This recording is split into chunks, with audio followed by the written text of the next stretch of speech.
it's Kelly from Kelly's Philippine Adventure. We're doing a little update here. What's going on? We got some different things happening in the area, and as you know, it's happening everywhere. So I'm sitting outside underneath my little canopy here. It's about 90 degrees here. It's about 75% humidity. It's hot. It was a nice day.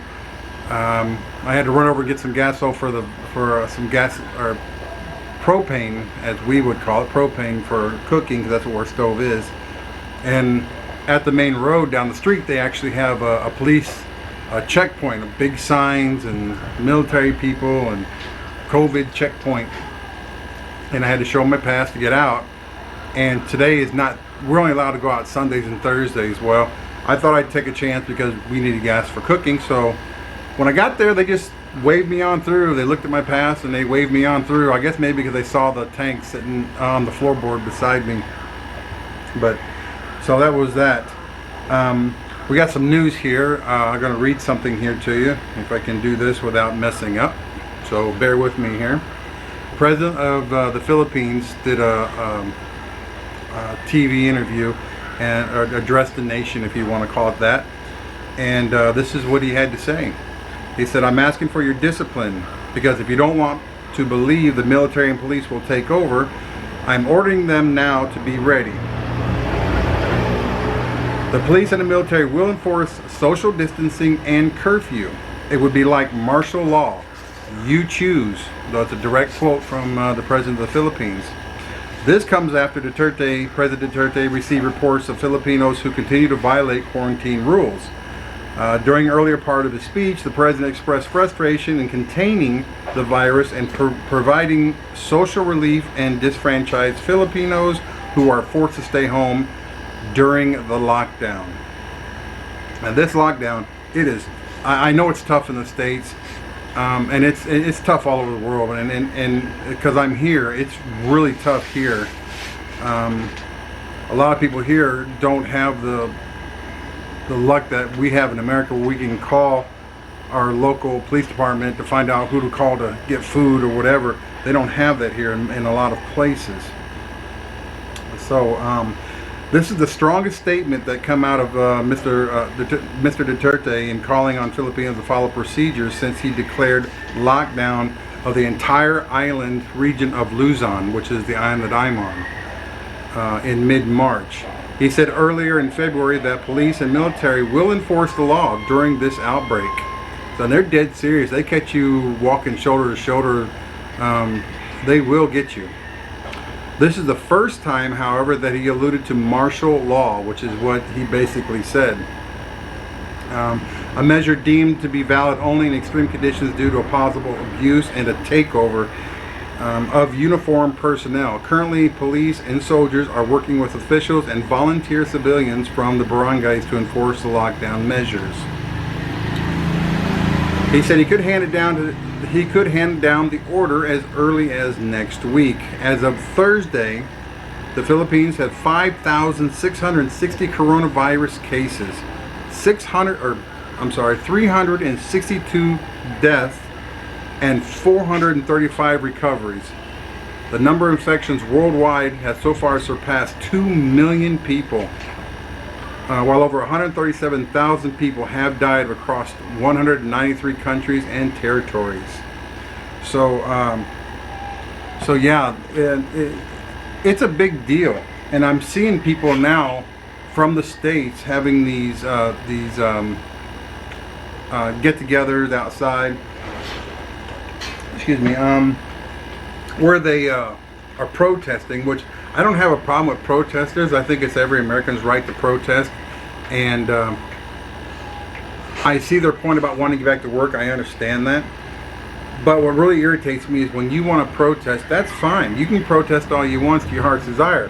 When you bring a gun to a protest, it's no longer a peaceful protest. A gun does not show peace. Okay, and I'm not saying I'm against Trump or for Trump. I'm just saying, in my opinion, when you bring a gun to a protest, it's no longer a peaceful protest. And these first liner people, they're out there, risking their lives and there's someone in bed that can't even breathe without a machine. Sorry about that. We're right next to the road.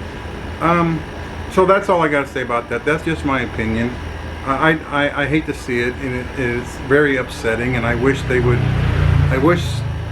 hurry and come up with a vaccine. I know it's going to be 18 to, I don't know, 8 months to 18 months hopefully for a vaccine. I just hope it gets done, and I get it done real quick and get this over with as quick as possible. We did get some news that I think it was in Manila, I believe. I could be wrong on that. They had a big shipment of test kits in. They're going to start testing like 5,000, I think, 5,000 people a day, starting with the first liners. And so that's good news. Here in our house, we don't do anything. We don't go out unless we absolutely have to. And when we do go, pretty much take a shower when we get home. We bathe in alcohol here recently. Every time we go out, we don't bring nothing in the house unless we clean it. We're doing good. Everything's fine. So that's my rant for today and my update. There's some more video here after me of the wet market we went to. I did a little walk around. You can see some of the long lines going around the whole mall just to get into the supermarket to buy groceries. I also have some video footage here of our barangay daytime and at night, so check it out. A long line finally going in. Very long. Buslot. Kamu na dua.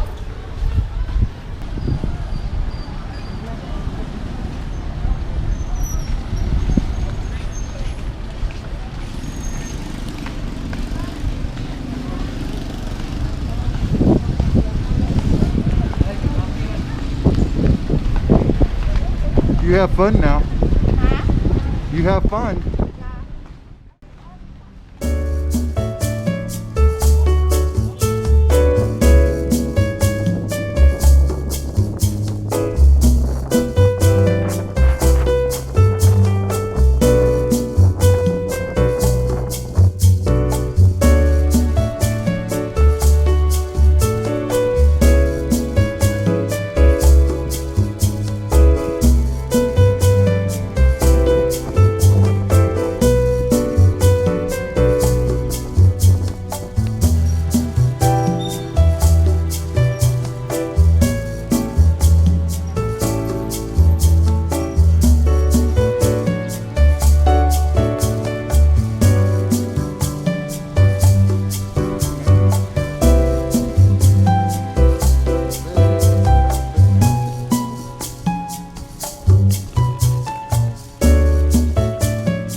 That's us. Here they're checking to make sure today is there's people here. These guys here checking your pass to make sure they say Lamak on them. Or any of these people here. These are different barangays are allowed to go shopping today.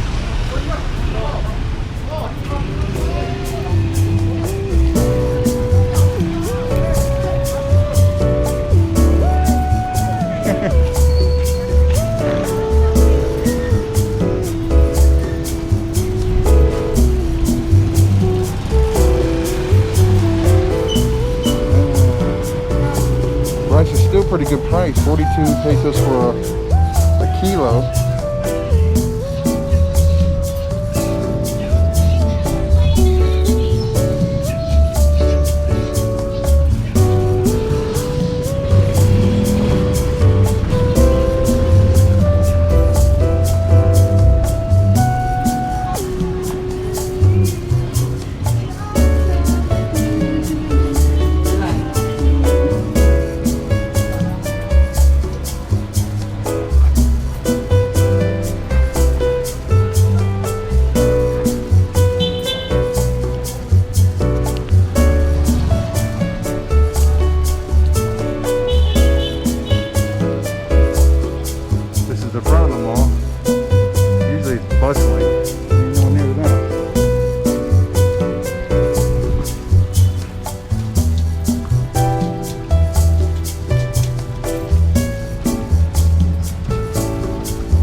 friend.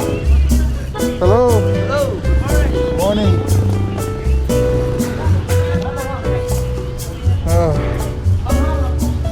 Oh, yum yum. How much the chicken? 50 pesos. Mini. Yeah, I see.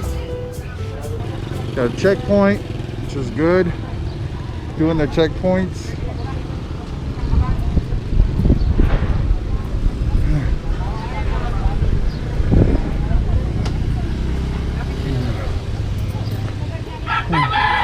Oh, di na mas tayo. Usar mo nag-atang dito. Ito.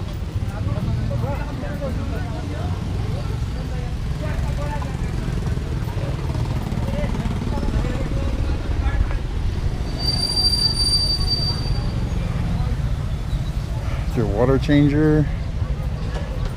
Here's like usually you all the rooster fighting. As you can see, it's dead. There ain't nothing over here today.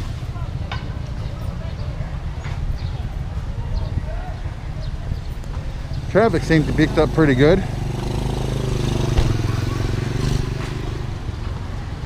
Got a lot of bikes in here for the. I don't think these are hubble hubble. Most of these can't be hubble hubble.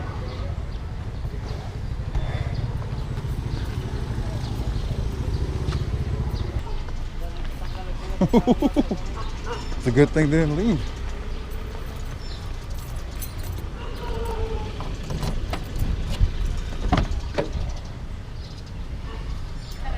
You see those? I didn't put those in the van. It's a good thing nobody just came by and said, hey, those free eggs. Somebody would have been very angry at me.